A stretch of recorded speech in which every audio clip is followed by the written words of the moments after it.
Welcome to the Techno Fundamental Report for April the 3rd.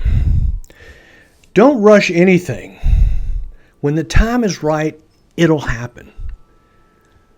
It's not what happens to you, but how you react to it that matters. This is all about prosperity, staying calm, cool, collected, realizing that we are in a difficult market here, but you deal with it. It is impossible for a man to learn what he thinks he already knows. Epictetus, Greek philosopher. You know, if you're a know-it-all, which there are many out there, you think you're Superman, and that's where you get in trouble.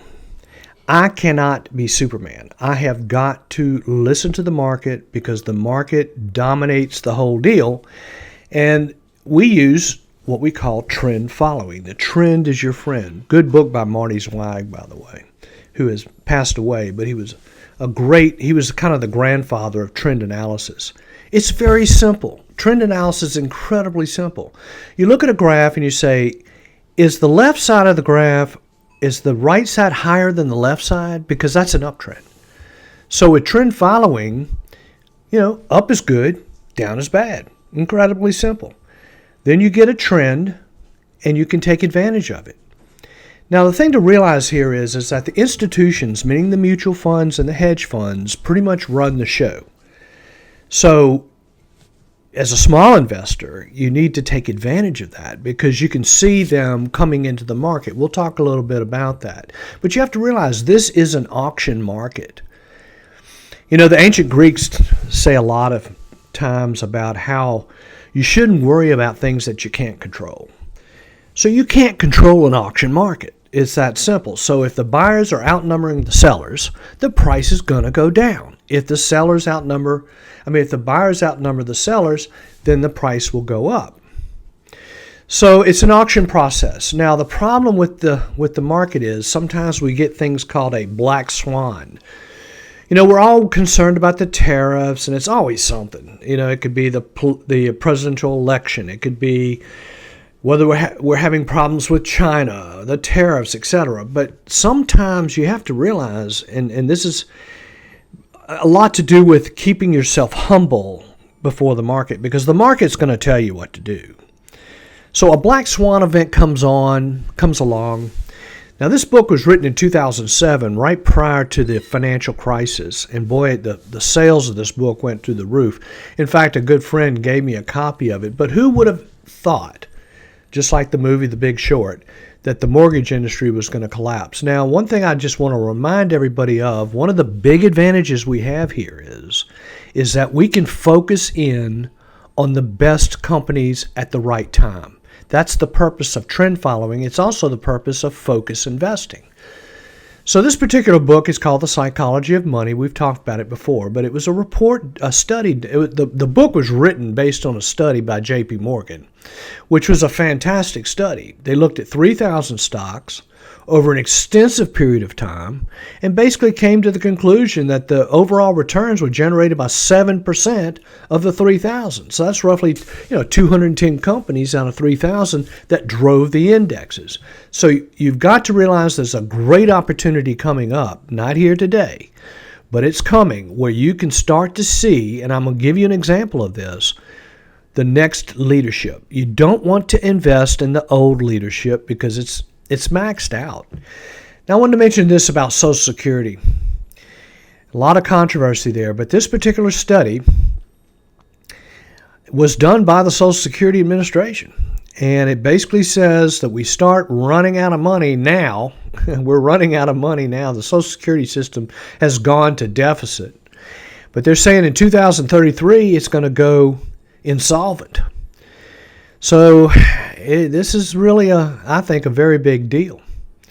Now, what's interesting, though, is there's a lot of discussion about privatization of Social Security. Now, these are the numbers I've heard. I have heard that, and I just can't say I've done the calculation, but I heard this, that back in 1968, Lyndon Johnson discussed putting 50% of Social Security into the equities market.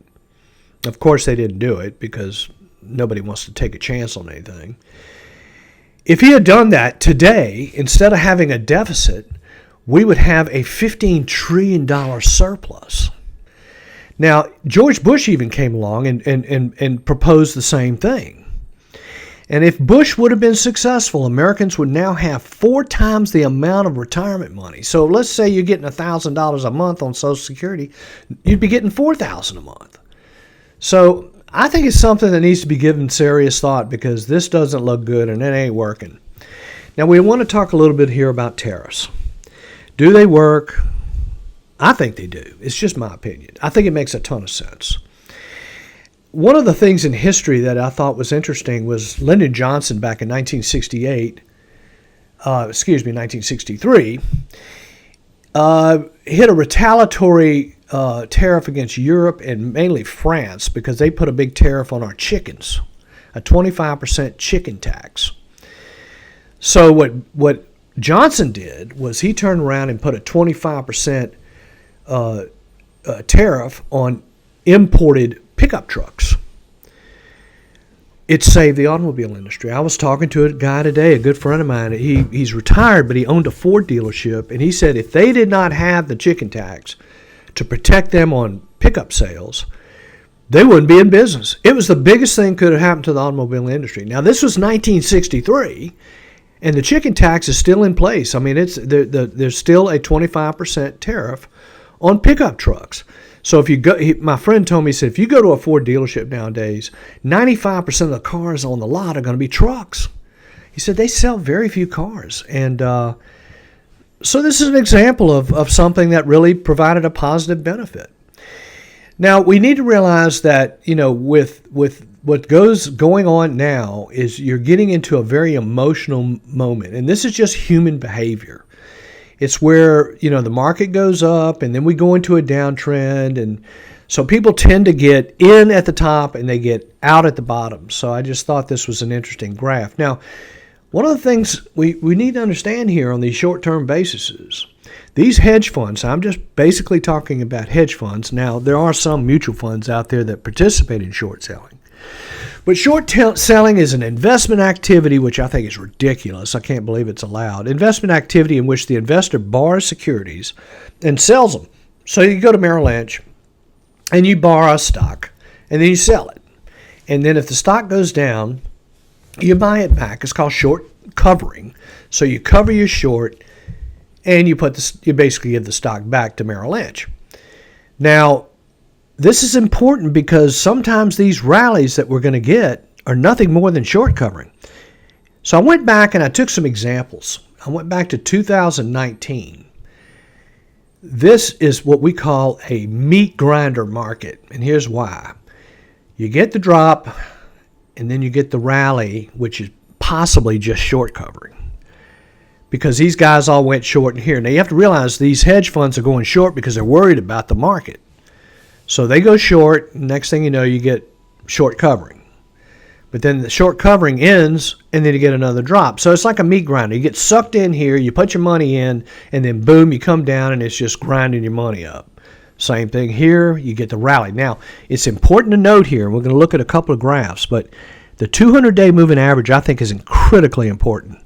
So we basically rallied up to the 200-day, failed. We rallied up to the 200-day, not even getting to it, and failed. Then the third time was the magic follow-through day. These are follow-through days that failed.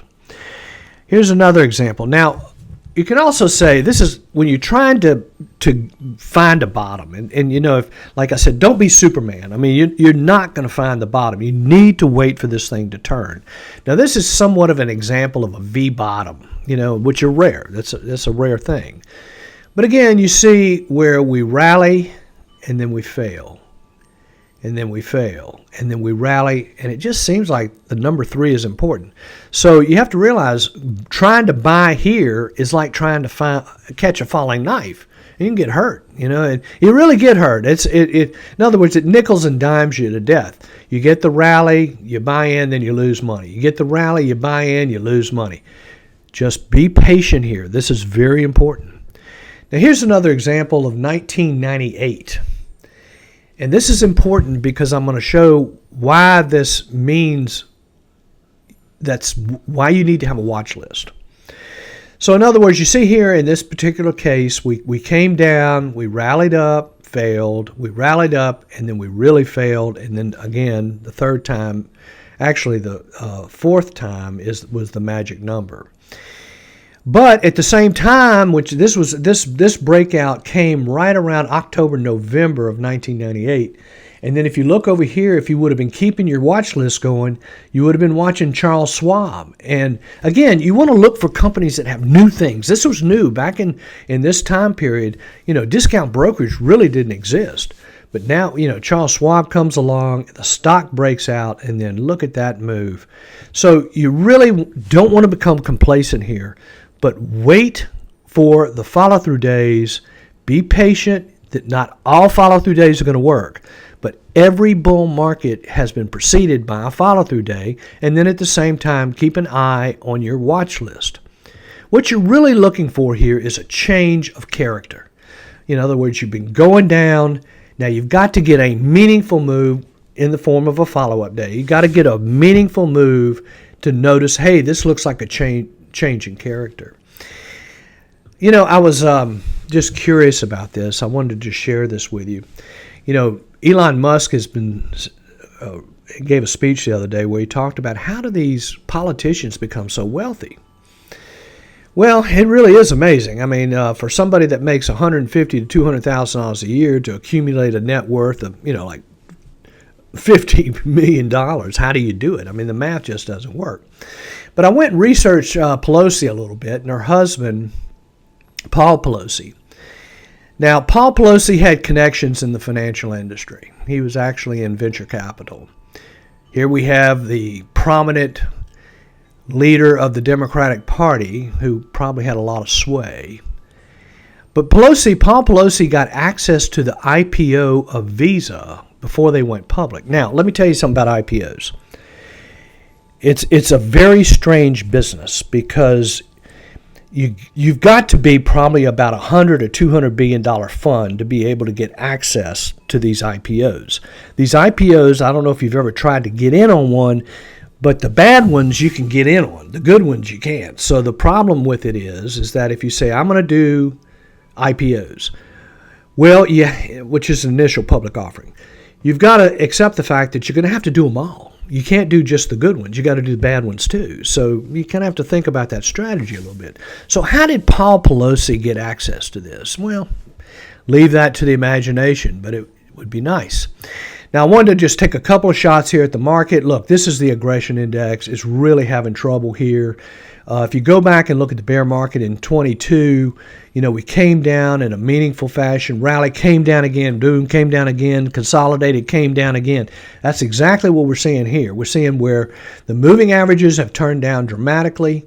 We're coming down. So what this is measuring what the institutional investors are doing. They're reconfiguring their portfolios into very defensive stuff because they're worried. You notice the price of gold hitting new highs. People are worried. There's a lot of uncertainty. So the best thing right now as a trend follower is basically keep it very light and hold a lot of cash. Now, some good news here is that interest rates are really starting to come down. Now, this could be bad news because it may mean that interest rates come down because the economy's slowing, which it is. But we still haven't gotten below zero on the power index, but we are definitely seeing a drop in interest rates. We got up here to 4.6%. We're down now to 3.9%. So big improvement in interest rates. The last chart, and let's just leave it at this. I mean, I didn't want to go through a whole lot of charts because there's really nothing to say. What we have here is the 200-day moving average, which we call the primary trend. If you're below the moving average, which is rare, it doesn't happen very often, you need to think conservatively. You've got to really be thinking differently. In other words, you're looking for that change of character, and a breakout above the 200-day might do it.